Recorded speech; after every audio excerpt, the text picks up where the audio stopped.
Hey, salut à toi, j'espère que tu vas bien. Je m'appelle Nadège et c'est une joie pour moi aujourd'hui de t'accueillir pour le message du jour. Donc installe-toi confortablement, profite et puis on se retrouve juste après.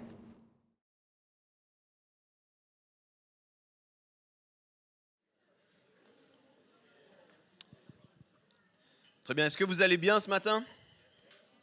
Ok, on va à 50%, j'ai l'impression. Ma prière, c'est qu'à la fin, on aille à 100%. Et pour ça, on s'attend à Dieu. Si vous êtes là pour la première fois, sentez-vous vraiment accueillis, soyez les bienvenus. Merci d'être là. On se réjouit de passer ce moment avec vous. Je pense que les gens qui vous ont invité ou vous avez trouvé l'information, mais on va être ensemble pour les 6 prochaines heures. Parce que je suis quelqu'un qui aime parler longtemps. Non, c'est une blague, d'accord? C'est pour ça que les gens rigolent autour de toi. On ne va pas prendre trop de temps. Est-ce que certains se rappellent de ce qu'ils ont fait lundi passé, donc le lundi 15 janvier? Il y en a qui se rappellent ce qu'ils ont fait lundi? Lundi 15, yes, quelques-uns. Le temps file, des fois on ne sait même plus. Qu'est-ce que c'était lundi? Quoi? Comment? Qu'est-ce qui se passe? Je ne sais pas si vous le savez, mais le lundi 15 janvier, c'était le 3e lundi de janvier. Et ce lundi, on l'appelle aussi des fois le Blue Monday. Est-ce qu'il y en a qui ont entendu parler du Blue Monday? Quelques-uns, à moitié, ok. Le Blue Monday, c'est considéré en fait comme la journée la plus déprimante de l'année. Et cette idée, elle a été développée en fait par un psychologue en particulier qui a pris en compte différents éléments. Et il s'est rendu compte, en tout cas, ce n'est pas unanimement accepté, mais il s'est rendu compte que c'est un lundi qui, pour différentes raisons, est particulièrement difficile pour beaucoup de gens. C'est un lundi où beaucoup des statistiques pénibles, en fait, semblent prendre l'ascenseur. Et un des facteurs qui est là, c'est que c'est un lundi où beaucoup de gens se sentent profondément seuls. On le sait souvent, puis on en parle souvent pendant la période des fêtes. Mais en fait, il y a aussi un contre-coup environ 3 semaines après la nouvelle année. Les nouvelles résolutions que tu as prises, qui sont difficiles à suivre, peut-être tu as eu toute ta famille pendant les fêtes, mais en ce moment, la famille elle est repartie, puis d'un coup, tu accuses le coup que, en fait, je ne suis pas si entouré que ça. Peut-être qu'au travail, tu pars avec plein de motivation, puis en fait, c'est difficile. Et on se sent particulièrement seul, apparemment. Et du coup, c'est comme un lundi difficile. Et je vous parle de ça parce que on est dans une série qui s'intitule Focus et on veut dans cette série nous concentrer afin de développer des vies qui sont marquées par les rythmes de la grâce. Et on veut réfléchir dans cette série comment est-ce qu'on peut devenir un peu plus comme Jésus, comment est-ce qu'on peut voir Jésus être formé et grandir en nous. Et ce matin, avec vous, j'ai envie de parler des liens que nous tissons. J'ai envie de parler du défi de la solitude, mais plus particulièrement de comment l'Église est censée être quelque chose qui combat et qui nous propose une alternative face à cette solitude. La solitude, au passage, c'est aussi une des épidémies, une des crises qui frappent notre monde actuellement.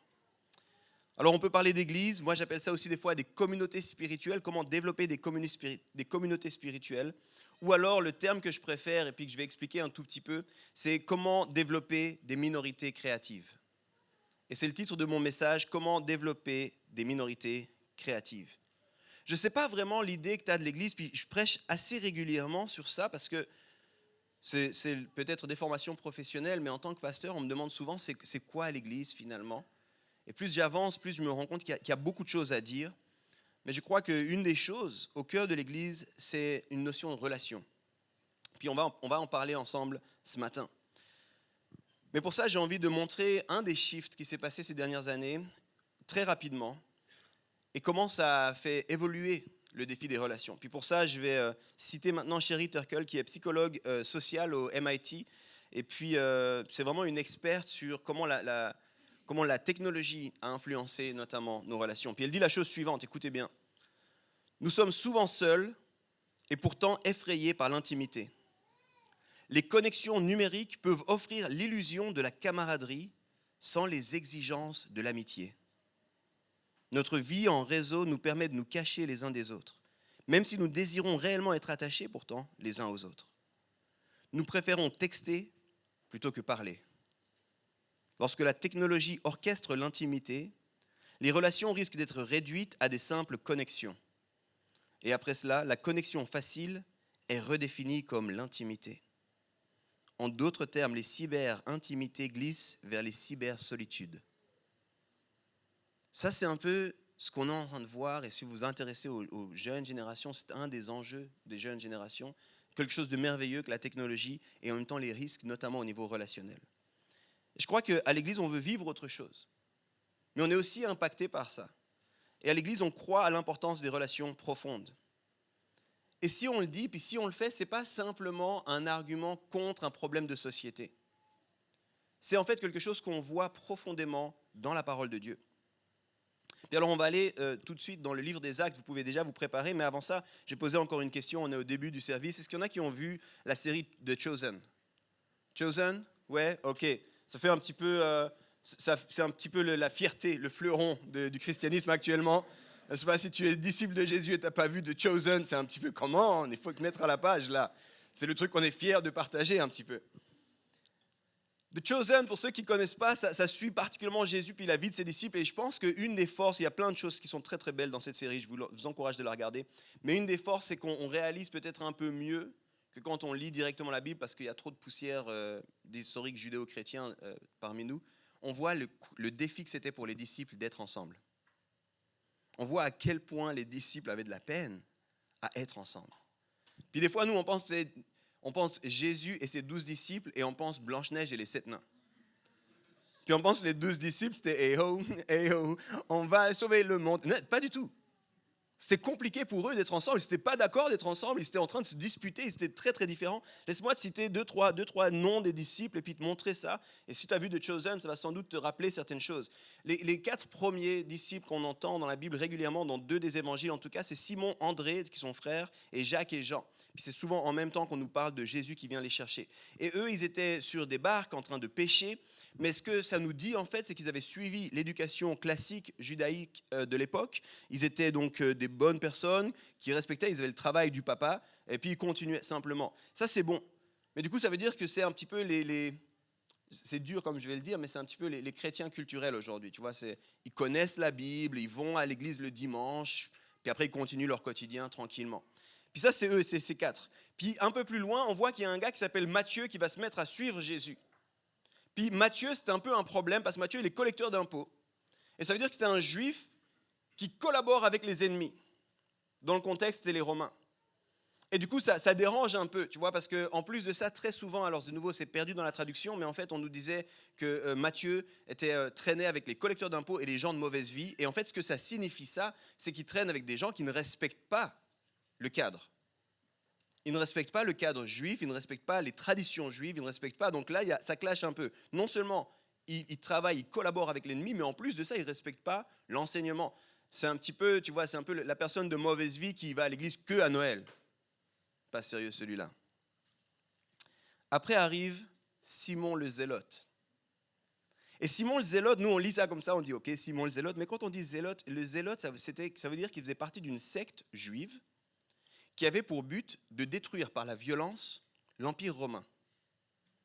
Et littéralement, il y avait différentes façons d'appeler les zélotes, mais une des choses qu'on disait, c'était, en anglais on dit the dagger, ils avaient une dague cachée dans leurs habits, et régulièrement ils allaient, et en fait leur truc à eux, une des façons qu'ils avaient, c'était quand il y avait de la foule, ils tuaient donc avec une dague, ils tranchaient la gorge des Romains, puis après ils partaient dans la foule, et puis on ne savait pas comment ça se fait, il est en train de mourir, qui c'est? Puis eux, ils étaient dans la foule, ils avaient leurs armes cachées, et ça, c'était vraiment un peu une, tu sais, ils avaient été formés aux tactiques de combat pour tuer les Romains. Alors imagine un peu, aujourd'hui on appellerait ça des terroristes, si jamais tu te demandes un petit peu. Imagine un peu, on a 4 personnes qui suivent calmement. Arrive un gars qui est pas super, de mauvaise vie, bon, s'assoit, mais laisse 2 chaises entre toi et moi. Arrive ensuite un autre qui a l'habitude de tuer tes patrons. Je me demande à quoi ça ressemblait les études bibliques à ce moment. Tu sais, je me demande un peu, qu'est-ce que tu penses de ce passage, toi? Je sais pas, et toi, qu'est-ce que tu penses? Trop bien, un peu de popcorn, ouais, volontiers. J'aime trop les city groups, tu sais. Imagine l'ambiance quand ils se retrouvaient ensemble. Et puis à ça, il faut ajouter la personnalité de chacun. Puis dans la Bible, il y a plein d'éléments qui nous montrent qu'ils avaient des personnalités assez compliquées, comme nous tous, n'est-ce pas? Ça, c'est juste les disciples. Maintenant, on va lire la Bible. Et est-ce qu'il y en a qui ont déjà lu le livre des Actes et des Apôtres? Ou des bouts du livre des Actes des Apôtres? Quelques-uns, très bien. C'est un livre qui met en place l'Église une fois que Jésus part. Donc littéralement, après la résurrection de Jésus, il passe un temps sur terre, 40 jours, puis après il y a l'ascension. Puis si tu lis les Actes des Apôtres, ça commence avec l'ascension. Donc Jésus s'en va. Et puis tu vois comment les disciples de Jésus sont équipés par le Saint-Esprit au travers de la Pentecôte, puis ensuite ils commencent la vie. Et très souvent, dans l'Église, on me dit « Oh, j'aimerais retourner à l'époque des Actes. Et de nouveau, je pense que les gens lisent mal. Alors je vais vous proposer là maintenant 3 passages, il y en a un 4e que je vais juste évoquer, mais on va regarder 3 passages dans les Actes et vous verrez si vous avez une Bible papier, c'est littéralement tu tournes une page puis on y est, c'est très proche dans le temps. Acte 2, versets 44 à 47. Tous ceux qui croyaient étaient ensemble et ils avaient tout en commun. Ils vendaient leurs propriétés et leurs biens et ils partageaient le produit entre tous en fonction des besoins. Chaque jour, avec persévérance, ils se retrouvaient d'un commun accord au temple. Ils rompaient le pain dans les maisons et ils prenaient leur nourriture avec joie et simplicité de cœur. Ils louaient Dieu et avaient la faveur de tout le peuple. Le Seigneur ajoutait chaque jour à l'église ceux qui étaient sauvés. On s'arrête là, on dit, oh, j'aimerais tellement vivre les actes des apôtres. C'est vrai. On continue, on tourne une page, acte 4, versets 32 à 37. La foule de ceux qui avaient cru n'était qu'un cœur et qu'une âme. Personne ne disait que ses biens lui appartenaient en propre, mais ils mettaient tout en commun. Avec beaucoup de puissance, les apôtres rendaient témoignage de la résurrection du Seigneur Jésus, et une grande grâce reposait sur eux tous. Il n'y avait aucun nécessiteux parmi eux. Tous ceux qui possédaient des champs ou des maisons les vendaient, apportaient le prix de ce qu'ils avaient vendu et le déposaient aux pieds des apôtres. Et l'on faisait des distributions à chacun en fonction de ses besoins. Joseph, celui que les apôtres surnommaient Barnabas, ce qui signifie fils de l'encouragement, un lévite originaire de Chypre, vendit un champ qu'il possédait, apporta l'argent et le déposa aux pieds des apôtres. Tu lis ça et de nouveau, j'aimerais tellement vivre l'église des actes des apôtres. Puis tu tournes une page, puis tu tombes sur cette histoire surprenante. Acte 5, versets 1 à 6. Cependant, un homme appelé Ananias, c'est mal quand dans la Bible c'est écrit cependant, juste après un moment comme ça, d'accord ? Juste te prévenir. Si tu ne connais pas les actes, te prévenir. Cependant, un homme appelé Ananias, avec Saphira, sa femme, vendit une propriété et garda une partie du prix en accord avec sa femme. Il apporta le reste et le déposa aux pieds des apôtres. Pierre lui dit, Ananias, pourquoi Satan a-t-il rempli ton cœur au point que tu aies menti au Saint-Esprit et gardé une partie du prix du champ ? S'il n'avait pas été vendu, ne te restait-il pas ? Et après l'avoir vendu, n'avais-tu pas le droit de disposer du prix ? Comment as-tu pu former dans ton cœur un projet pareil ? Ce n'est pas qu'à des hommes que tu as menti, mais à Dieu. Quand Ananias entendit ces paroles, il tomba et expira. Une grande crainte s'empara de tous ceux qui l'apprirent. Les jeunes gens se levèrent pour envelopper le corps, puis l'emportèrent pour l'enterrer. J'aimerais tellement vivre l'église des actes des apôtres, où Dieu nous tue quand on ment au milieu de l'assemblée. C'est trop bien, purée. Pourquoi il ne fait plus ça ? On veut toujours lire l'église, vous êtes sûr ? Puis si tu lis le chapitre d'après, incroyable. Alors qu'on vient de lire, personne n'avait des besoins, tout le monde était content, tu lis le chapitre d'après, là on ne va pas le lire pour une question de temps, mais tu verras pour la première fois dans cette même église, où tout était apparemment si bien, tu vas voir qu'à cause de leur origine, des gens vont être complètement mis à part et abandonnés. Et tu vas voir que les apôtres vont devoir dire, les amis, ce n'est pas possible qu'on continue comme ça. C'est littéralement des formes de xénophobie ou de racisme en fonction de comment tu le lis. Dans la même église. Vous êtes sûr que vous voulez vivre l'église des actes des apôtres ? Moi, j'ai envie de vous dire, elle ressemble énormément à l'église qu'on vit. Il y a des moments magnifiques, il y a des moments de percée, il y a des moments glorieux, puis il y a des moments où on a honte. On a honte d'être au milieu de ça. Bienvenue à l'église. Pour ceux qui ne connaissaient pas l'église, ça fait plaisir. J'espère que vous allez bien. Mais je crois que la Bible est beaucoup plus honnête que nous, les amis. Elle n'a pas peur de nous montrer, en fait, que, tu sais quoi, même parmi tous ces miracles et toutes ces bonnes choses, il y avait aussi des enjeux, il y avait aussi des défis, il y avait aussi des désaccords. Si tu me dis que tu n'aimes pas tout le monde à l'église, j'ai envie de te dire, tu sais, sans doute que Simon n'aimait pas tout le monde à l'église. Sans doute que Jacques non plus n'aimait pas tout le monde à l'église. Bienvenue au club, en fait. Je ne sais pas à quelle page de la Bible tu as lu pour penser que tu devais aimer tout le monde à l'église, puis t'entendre avec tout le monde à l'église. C'est un enjeu de se tenir ensemble. C'est un enjeu d'être ensemble.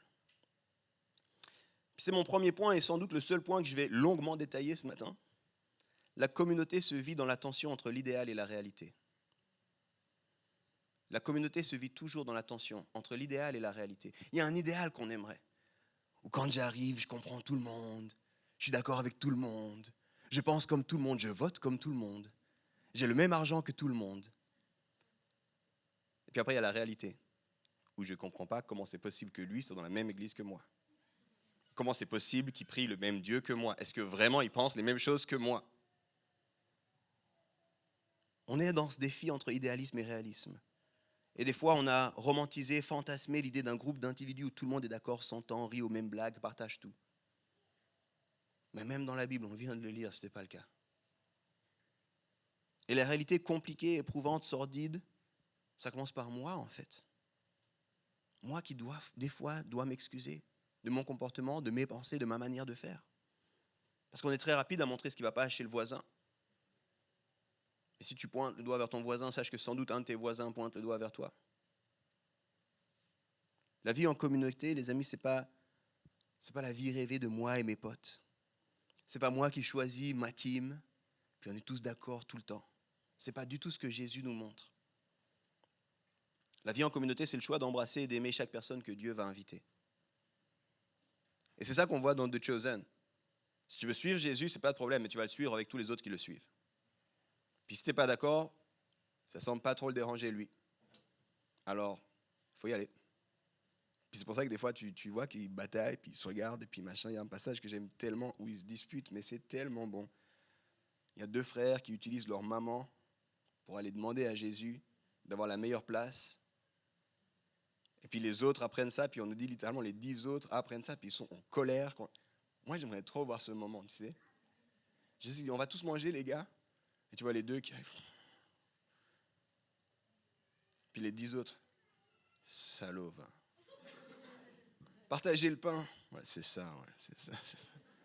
Là, vous êtes contents, t'as pêché un petit peu. Ouais, pas pour tous, j'ai pêché pour 10 aujourd'hui. Tu sais, j'imagine que ça devait être un peu tendu, tu vois, ce genre de moment. La communauté, c'est le défi et le choix intense, et loin d'être évident de cheminer avec d'autres, parce que il faut réaliser une chose, les amis.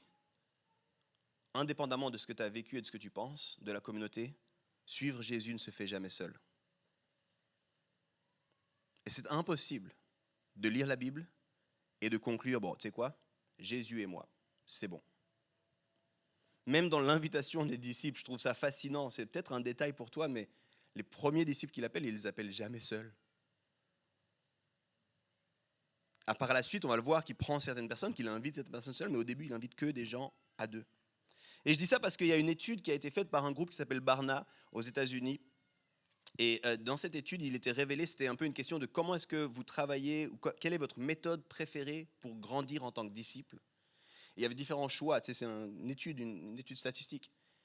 Le choix qui a été le plus utilisé, tu sais, c'était quoi? On my own, par moi-même. Donc dans les choix, il y avait la possibilité de décider, j'ai envie de grandir au travers d'une communauté, j'ai envie de grandir au travers du mentorat, j'ai envie de grandir au travers de marcher avec des amis, ou j'ai envie de grandir par moi-même. C'est la réponse qui a été le plus utilisée. J'ai envie de grandir par moi-même. 38% des gens disaient ça. En d'autres termes, quand on leur demande comment est-ce que tu grandis en tant que disciple, la plupart, comment est-ce que tu veilles à ce que Christ soit formé en toi, la plupart des gens, presque une personne sur deux dit, comme je le veux moi, tout seul. Bienvenue dans l'individualisme de notre société. Ça regarde que moi, je fais ce que je veux. Je lis des livres, peut-être, j'écoute des podcasts, sans doute, je vais dans l'église quand ça me plaît, celle qui me plaît moi. J'écoute des prédicateurs et des influenceurs en ligne. Et c'est comme ça que je grandis. Puis je viens te dire, c'est pas du tout le modèle de Jésus, je sais pas, ça semble pas du tout ce que Jésus a invité à faire. En d'autres termes, c'est toi qui choisis comme Christ est formé en toi et puis tu le fais comme toi tu veux. Alors écoute, c'est pas moi qui le dis, c'est un penseur et un catholique fascinant, le père Ronald Rolheiser. Écoute ce qu'il dit, j'aime tellement cette citation. Une partie de l'essence même du christianisme est d'être ensemble au sein d'une communauté concrète, avec toutes les véritables faiblesses humaines qui existent et les tensions que cela peut engendrer. La spiritualité pour un chrétien ne peut jamais être une quête individualiste, une recherche de Dieu en dehors de la communauté, de la famille et de l'Église.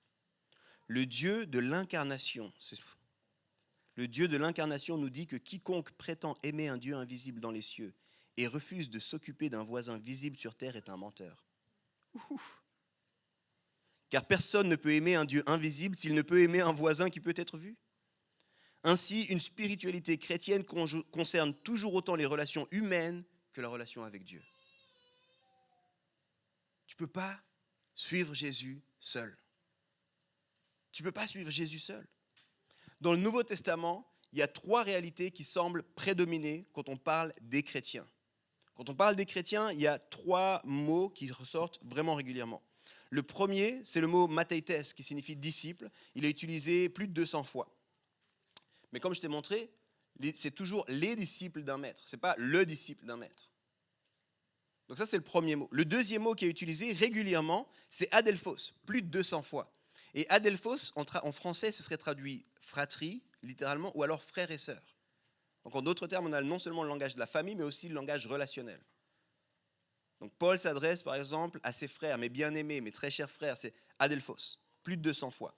Et le dernier qui est utilisé régulièrement, c'est allélon, les uns les autres, plus de 90 fois. Donc ça, c'est la façon que les auteurs du Nouveau Testament avaient de parler des chrétiens. Ça semble jamais être moi seul avec mon podcast préféré. Moi seul avec ma newsletter préférée. Moi seul avec mon plan de lecture biblique. Non, il y avait toujours d'autres personnes. C'est comme si ça se faisait toujours en communauté. Et c'est pour ça qu'on le dit ici, on veut être non pas un chouette lieu, on veut être une famille. Avec les joies, les réussites, le plaisir de la famille, mais aussi les enjeux de la famille. Et si vous êtes dans une famille, vous l'êtes d'office avec tous les autres membres de la famille. Qui ici n'a pas un oncle un peu bizarre? On a tous un oncle ou une tante un peu bizarre. Mais ce n'est pas parce qu'il est bizarre, qu'il pense différemment que toi, qu'il vote différemment que toi, qu'il n'est pas de ta famille. C'est de la famille, pour le meilleur et pour le pire. Mais ça, c'est une compréhension, c'est le type de relation qu'on doit développer à l'Église. C'est mon Église, c'est mes gens, indépendamment de ce que je crois, de ce qu'ils croient, de tout ça, c'est mes gens.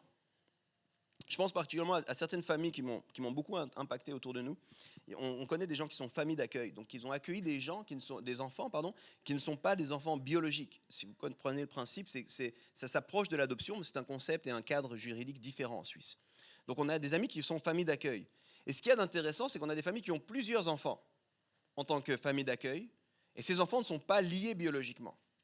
Puis pour nous, c'est fascinant de voir un peu comment ils grandissent, parce que nous, on a aussi une grande famille. Pour ceux qui ne nous connaissent pas, j'ai 4 enfants avec mon épouse Janet. On a 4 enfants, c'était un travail du quotidien. Priez pour nous. Et on trouve fascinant, on voit ces familles aussi qui accueillent des enfants, ça s'accompagne. Et en fait, quand un enfant arrive, même à 3 ans, même à 4 ans, il est comme plugué. Puis petit à petit, il commence à réaliser, en fait, j'ai une famille. Puis cette famille, ça n'a rien à voir avec mes liens biologiques, mais je vais les aimer.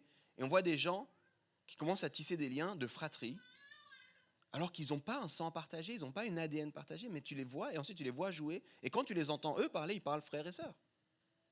C'est fascinant à voir ça. Parce qu'on pourrait vivre ça dans l'Église, plutôt que de prétendre frères et sœurs. De vivre frères et sœurs. En fait, c'est mon frère et ma sœur. Pourquoi? Parce qu'on suit Jésus. Il est vraiment différent de toi, je sais. Si on le suit assez longtemps, peut-être qu'on va s'approcher, lui et moi, mais c'est Jésus qui va nous transformer. Mais apparemment, il va nous transformer alors qu'on marche ensemble. Dieu nous a adoptés dans sa famille. Si Dieu est ton père, par définition, tous les autres qui appellent Dieu leur père sont tes frères et sœurs. C'est aussi simple et basique que ça. Et je peux te le dire, et ceux qui sont ici, des habitués le savent, plusieurs fois, je m'excuse à cause de ce qui se passe et ce qui s'est passé dans l'Église. Je m'excuse parce que j'ai honte, mais je ne peux pas me détacher. C'est l'Église. Je ne suis pas d'accord avec eux, il y a des erreurs, il y a des choses à combattre, il y a des choses à déclarer, il y a des excuses à formuler, mais c'est l'Église.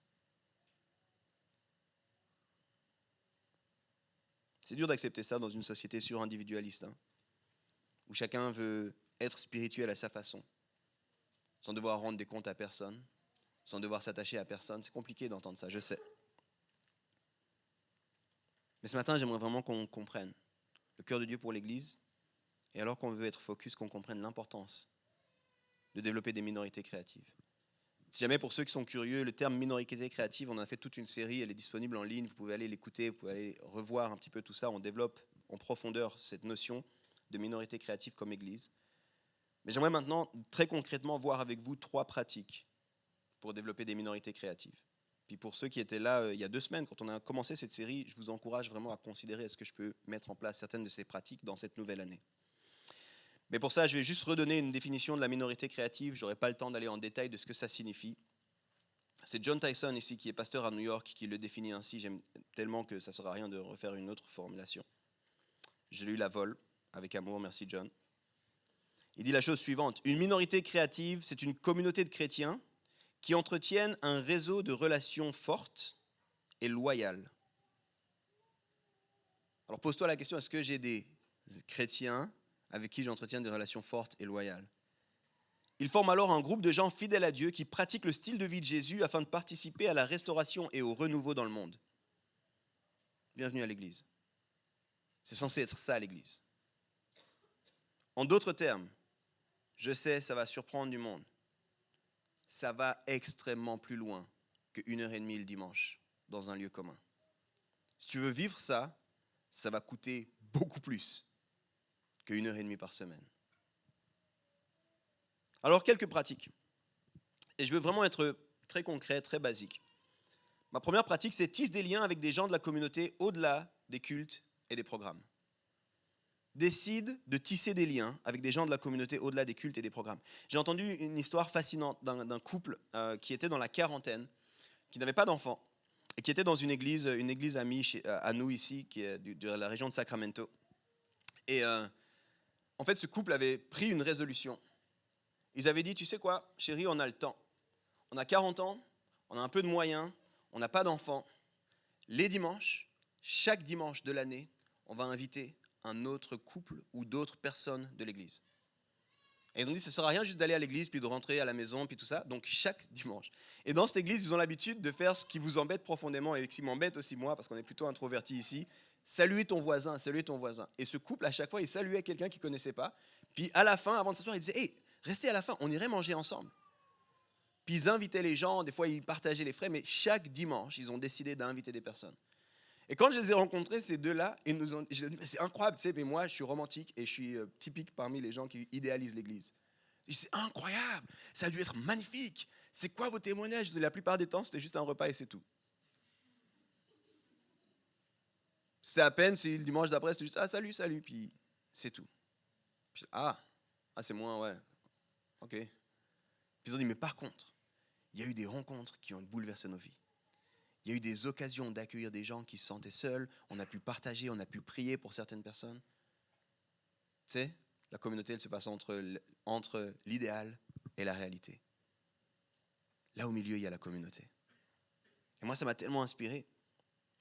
Et je me demande ici, est-ce qu'on pourrait avoir, ne serait-ce que 20 personnes dans cette salle, qui mettent comme but de rencontrer régulièrement des nouvelles personnes à l'église.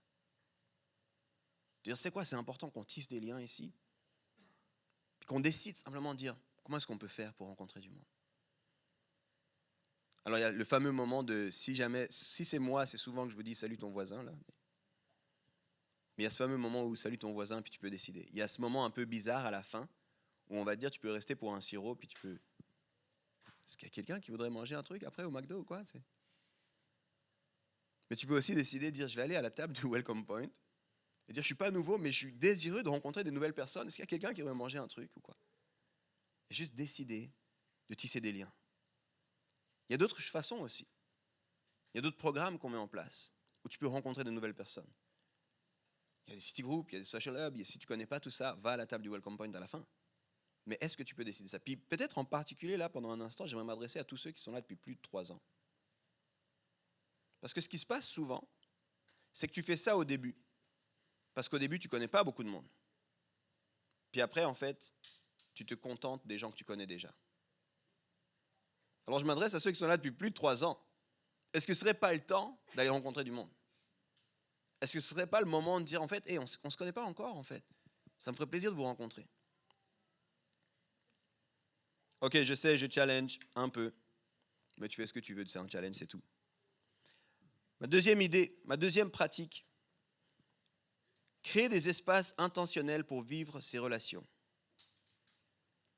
Il y a un concept psychologique intéressant qui différencie les liens faibles et les liens forts.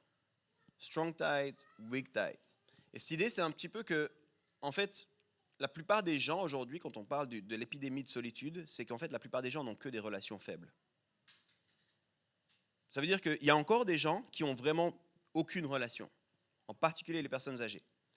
Mais la plupart d'entre nous, on a des relations faibles. Les relations faibles, le bon exemple, c'est ton voisin à qui tu dis « Salut, salut !» Parce que c'est ton voisin. Puis ça en reste à peu près là. Puis les fois où tu prends ton courage à 25 mains, tu lui dis « C'est fou, il neige, hein?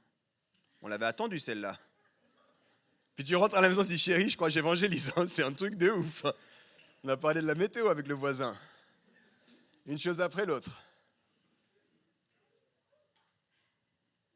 Une autre façon de comprendre les liens faibles, c'est ton collègue.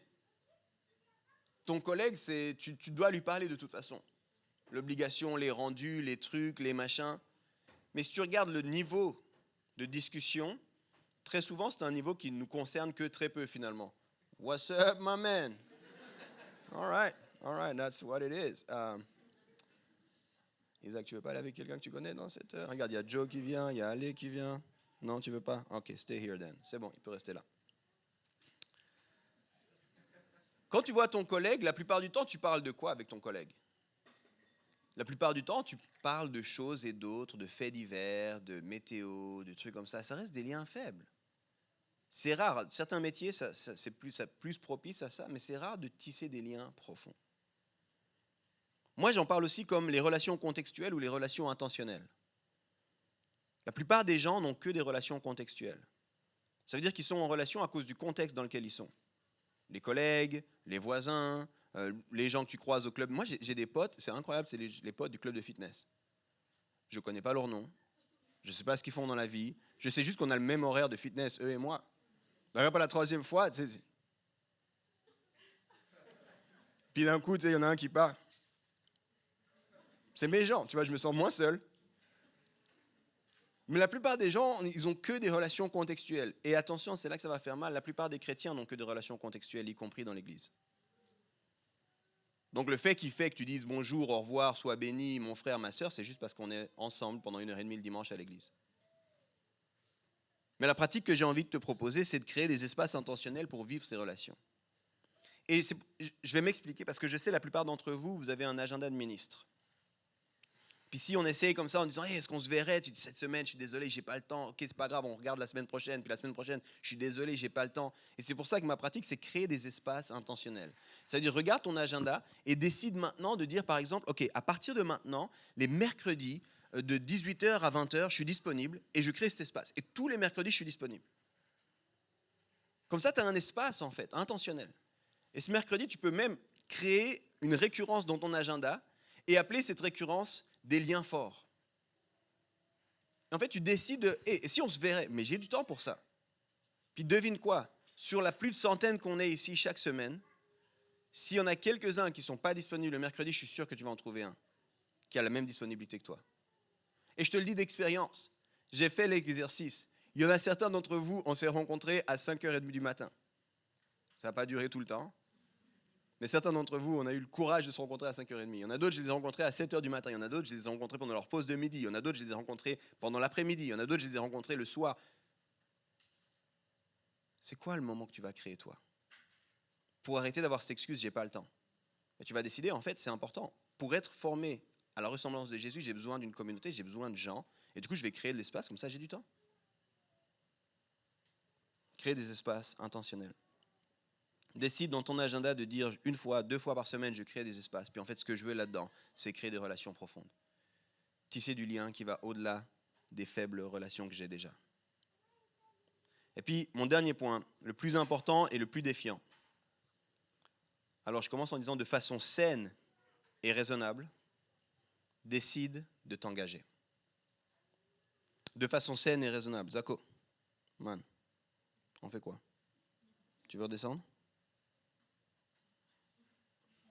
Alors arrête de jouer avec ta patte, s'il te plaît. D'accord?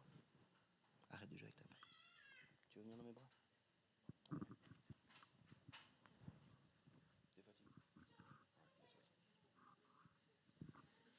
De façon saine et raisonnable, décide de t'engager. On est dans une société qui a peur de l'engagement. On est dans une génération qui veut toujours avoir le choix, garder le choix. On veut toujours avoir une porte ouverte. Et il y a une tension fascinante. C'est que d'un côté, on a soif, puis on a le désir d'avoir une vraie appartenance avec d'autres personnes, puis d'un autre côté, on a peur. On a peur parce qu'on veut garder nos options ouvertes. On a peur que si je m'engage trop, j'aurai plus le temps parce que je me suis déjà engagé de ce côté-là, et puis du coup, il y a cette tension qui est là. Puis ça se voit aussi dans les relations, et notamment dans les relations amoureuses. Il y a un concept fascinant que j'ai découvert quand j'étais animateur socioculturel, je ne connaissais pas ça. Quand j'étais plus jeune, c'est terrible de dire ça, hein, un coup de vieux. Quand j'étais plus jeune, tu avais des amis, et puis parmi tes amis, il y avait des amis spéciaux. Et ça, c'était ma copine. Et plus tard, j'ai commencé à travailler dans le socio-culturel et j'ai appris que les gens avaient des flirts. Je me disais, c'est quoi des flirts? Puis ils disaient, tu vois, on est un peu ensemble sans être ensemble. Et dans ma tête, je ne comprenais pas. Il y avait vraiment des connexions qui ne se faisaient pas. Je disais, comment c'est possible?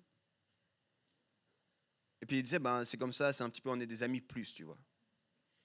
Je disais, mais ça veut dire quoi?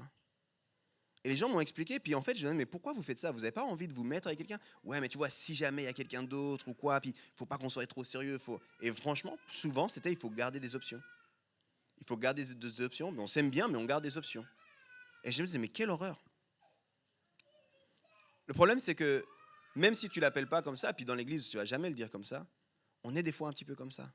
On n'ose pas aller à fond dans les relations, on n'ose pas se donner dans les relations, on n'ose pas s'engager dans les relations, parce qu'en fait, on veut garder des options ouvertes. Un des autres problèmes, c'est qu'aussi, on approche souvent, moi le premier, les relations avec une pensée consumériste. On se dit, si j'engage du temps avec cette personne, qu'est-ce que ça va m'apporter à moi? Si j'engage du temps avec cette personne, est-ce qu'on est assez proche? Est-ce qu'on a des goûts assez similaires? Est-ce que je ne vais pas m'ennuyer? Imagine s'il n'a pas les mêmes playlists que moi sur Spotify. Tu sais. De quoi on va parler? Je ne saurais plus quoi dire. Et du coup, on n'ose plus vraiment tisser du lien parce qu'on approche avec une pensée consumériste. Est-ce qu'on va s'entendre? Alors on y va, mais tant que ça ne nous coûte pas trop, tant que ça ne nous dérange pas trop, jusqu'à ce qu'on trouve mieux ailleurs. Et du coup, on ne s'engage jamais véritablement. Vous savez, je vous aime fort là, j'aime tout le monde. Mais il y a des gens qui appellent Home leur église parce qu'ils viennent une fois par mois, puis ils écoutent le podcast, puis ils nous suivent sur Instagram. Puis j'ai envie de te dire, j'ai aucun problème avec ces trois choses, mais ça ne fait pas de toi notre église en fait. Ça ne suffit pas en fait. Je sais que je ne suis pas à l'unanimité là-dessus, mais je ne crois pas à l'église en ligne en fait. Je crois que l'église, c'est des gens qui passent du temps ensemble.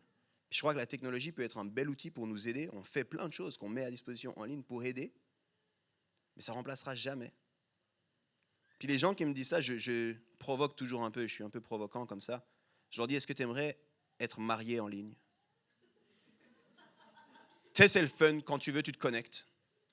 Puis si l'autre est aussi connecté, on peut passer peut-être le repas, puis on discute ensemble. Mais tu sais, ça ne me coûte pas trop. Si l'autre n'a pas vraiment de discussion ou quoi, je coupe. Puis si je veux regarder un film ensemble, tu sais, maintenant, il y a les trucs des watch groups et compagnie. Je mets, on regarde ensemble un film, on n'est pas côte à côte. Et ça, qui veut une relation comme ça? La plupart des gens disent non. Je dis, mais pourquoi tu approches l'église comme ça? L'église, c'est censé être des relations d'alliance. On ne fait pas une alliance par Internet. On a besoin d'être dans la vraie vie, en fait. On a besoin de se voir. On a besoin de s'engager. Puis, est-ce que ça coûte l'engagement? Bon sang, oui, que ça coûte. Ça coûte énormément. Puis, il y a des saisons où ça coûte encore plus que d'autres. Demande à tous les gens qui viennent de leurs enfants derrière. Combien ça leur coûte à eux? De préparer les enfants, de venir, d'être perturbés, de dire pardon, désolé, ouais, je suis désolé, pardon. Désolé, tais-toi, s'il te plaît. Je t'aime fort, tais-toi. Puis après sortir au milieu du culte, et puis j'ai rien entendu, je devrais écouter. Plein de parents qui me disent en fait, je viens, puis après je dois écouter les messages en ligne parce que c'est impossible avec mon enfant d'écouter. Ça coûte en fait. Dans certaines saisons, ça coûte plus que d'autres. Mais c'est ça les relations d'alliance. Puis je pense qu'on doit décider de nous engager de nouveau. La réalité difficile, c'est qu'on ne peut pas avoir de vraies communautés, de vraies minorités créatives, sans la notion d'engagement. Et aujourd'hui, ça ne sonne pas vraiment très sexy, tu sais. Mais j'ai réalisé que ça faisait longtemps que je voulais arrêter de sonner sexy. Je veux sonner vrai, en fait. Puis je sais que ça va déranger certaines personnes, mais c'est ce que je vois dans la Bible, en fait. Il y a un gars qui s'appelle Benoît de Nursie. On l'appelle aussi Saint Benoît. Il est souvent considéré comme le père des mouvements monastiques. Il vivait au 5e siècle en Occident. Et lui, il parlait du vœu de la stabilité. Puis tu sais, à l'ère de la fluidité, à l'ère de l'hypermobilité, à l'ère où tu peux avoir 2 millions de réponses en 2 secondes à chaque question sur chaque moteur de recherche, rester sur place, un petit moment, c'est compliqué. La plupart des gens disent, j'ai un nouveau travail, ah, trop bien, tu te prévois un peu, tu te projettes, tu parles avec ton grand-père, puis tu dis, mais je pense que je fais 2 ans, après je vais changer. Ton grand-père, il ne comprend pas, de quoi? Ouais, mais tu sais, il faut que je garde les options, il faut que je voie, et peut-être il y a une autre opportunité, j'ai mis à jour mon LinkedIn, j'ai reçu un message, donc tu vois, je reste ouvert. Ben, lui, quand il parle du vœu de stabilité, c'est sûr que ça détonne un petit peu. Et pour lui, le vœu de stabilité, c'est un engagement envers une communauté particulière, avec la conviction que rester au même endroit offre une base stable pour la croissance spirituelle et une relation plus profonde avec Dieu. 6e siècle. Et il disait c'est important que les moines, là, ils décident de rester. Ça va les aider dans leur marche, dans leur croissance spirituelle. Ça va être une bonne stabilité. Puis au passage, nous, on pense souvent que les monastères, c'était des lieux qui étaient juste des lieux de refuge, et puis on sortait de la société, mais c'était des lieux qui avaient un impact sur la société. Puis il disait, pour qu'on puisse avoir un bon impact, il y a besoin que les gens restent un minimum. Pour lui, la stabilité, c'était une compétence spirituelle. Et j'aime trop comme il l'a défini, il disait, la stabilité, c'est rester en place afin de progresser plus loin. J'aime trop cette notion. Reste sur place, comme ça tu pourras aller plus loin. Et issu de ce vœu de stabilité, et puis issu de l'influence de Saint Benoît, dans un monastère, on a retrouvé des vœux, un monastère de l'époque, et ce monastère disait la chose suivante, écoute bien. Nous nous engageons, nous faisons le vœu, de rester toute notre vie avec notre communauté. Nous vivons ensemble, nous prions ensemble, nous travaillons ensemble et nous nous relaxons ensemble.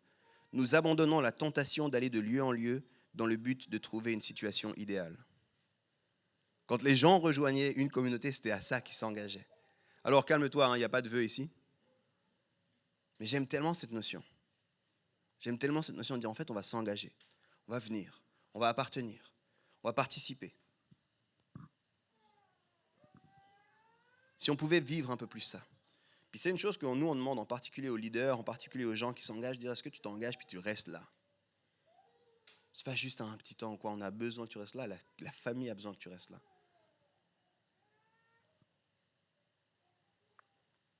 Parce qu'aujourd'hui, on veut toujours garder nos options ouvertes et on ne veut plus s'engager. Alors une de mes pratiques, c'est de dire, et si cette année tu décidais de t'engager? Puis je prends un instant pour parler, je sais qu'il y en a, peut-être vous venez d'autres églises, vous êtes des visiteurs, trop bien, merci d'être là, engagez-vous avec votre église. Engagez-vous avec votre église. C'est une famille spirituelle, tout comme ici, puis ils ont besoin de vous. Puis ils ont besoin que vous vous engagiez. Alors je vais arriver à la conclusion, puis j'invite les musiciens à revenir. Est-ce que c'est pas bon de vivre l'église comme une famille? Avec les questions, avec les chagrins, avec la réalité, ce qui se passe dans nos cœurs. Tu vois, dans cette série Focus, on veut aider chacun à mettre le focus sur sa marche de disciple. Ta marche de disciple à toi. Marche en disciple. Mets ta concentration sur Jésus afin d'être avec lui, de lui ressembler et de faire ce qu'il faisait. Puis une des choses qu'il faisait Jésus, c'est qu'il vivait en communauté. Une des choses qu'il faisait Jésus, c'est qu'il décidait d'avoir des liens forts. J'ai envie de te dire, ne continue pas sans avoir des liens forts. Puis, tu sais, en vrai, j'ai rigolé au début sur 6 heures, mais en vrai, j'aimerais vraiment donner un séminaire sur la qualité des relations, sur les types de relations qui existent. Puis j'ai envie de te dire, il y a des relations que tu dois pouvoir tisser, il y a des gens avec qui tu dois pouvoir te mettre en lien.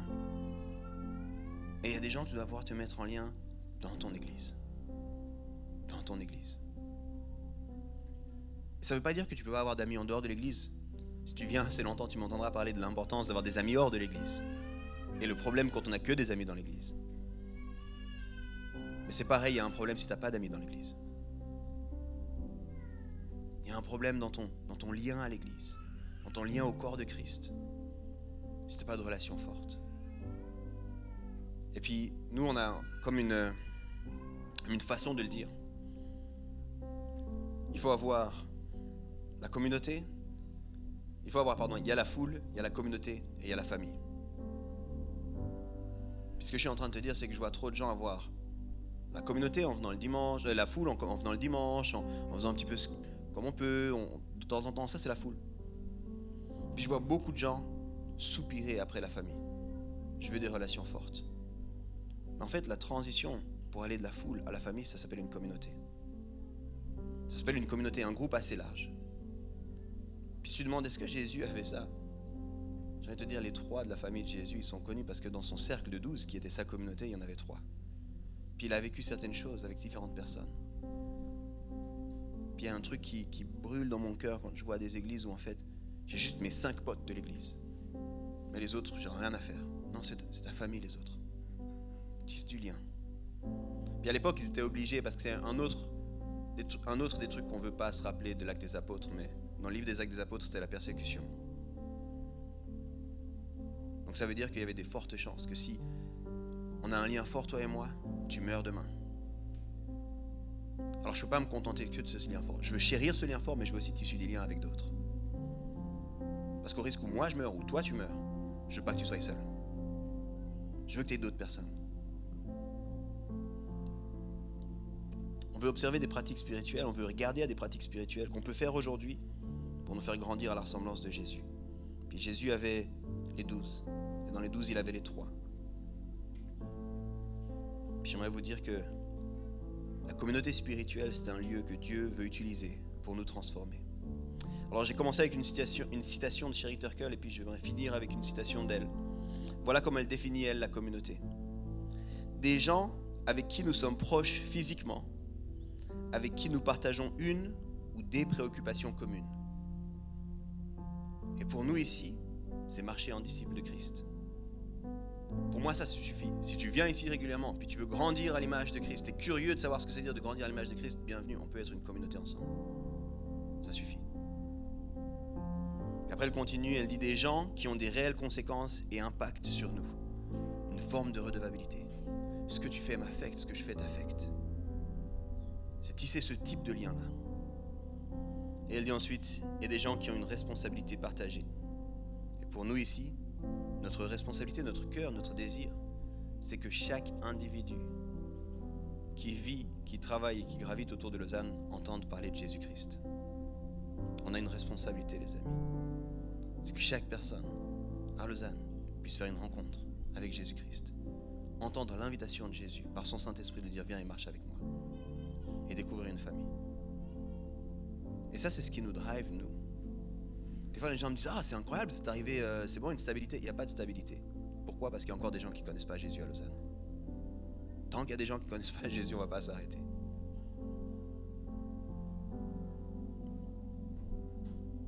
La marche de disciple sans relation profonde, ce n'est pas une option.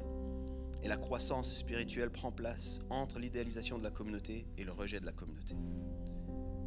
Et je sais que ce matin, il y en a plusieurs, vous avez dans votre vie, dans votre parcours, de fois rejeté la communauté. Et des fois avec des vraies raisons, avec des blessures, avec des choses qui ont été faites, qui ont été dites, qui étaient malheureuses, qui étaient maladroites, qui étaient blessantes, qui étaient simplement mauvaises. Puis j'ai envie de vous dire, la guérison de ça se passera en communauté aussi.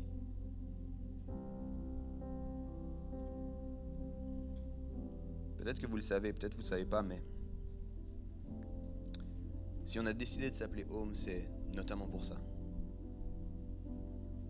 Parce qu'une des paraboles, à mon avis la plus belle, nous raconte l'histoire d'un père qui veut que ses enfants rentrent à la maison. Puis nous, on a envie d'être une maison pour toutes les personnes qui n'ont pas de maison, justement. On a envie d'être une famille. On n'a pas envie d'être un service, on n'a pas envie d'être un restaurant. On a envie d'être une famille. Et ça va te coûter à toi quelque chose. Alors j'ai proposé différentes actions concrètes. Je vais maintenant simplement prier. Et je te laisse une question. Et je crois que cette question, elle correspond à tout le monde. Elle concerne tout le monde dans cette salle. Qu'est-ce que toi tu vas faire pour vivre, t'engager et développer une minorité créative ici à Home?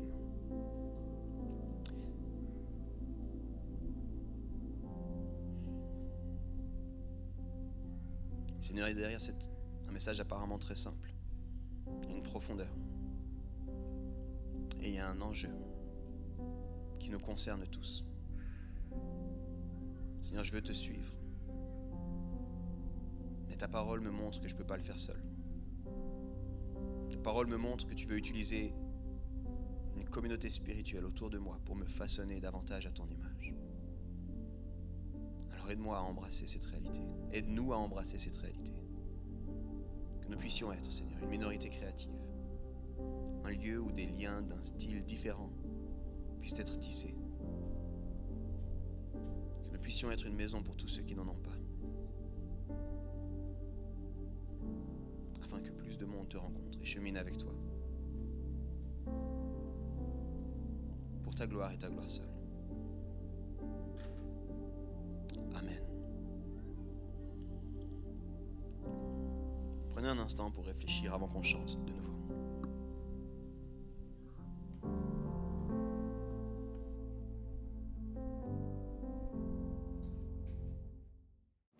Trop bien, merci d'avoir été avec nous. J'espère vraiment que ce message, il t'a parlé, il t'a encouragé ou il t'a donné soif d'aller plus loin. En tout cas, n'hésite pas, sur notre chaîne YouTube, il y a tout un tas d'autres séries, d'autres thématiques qui sont là pour te servir, qui sont des ressources hyper utiles pour toi. Et puis moi, je te dis à une prochaine.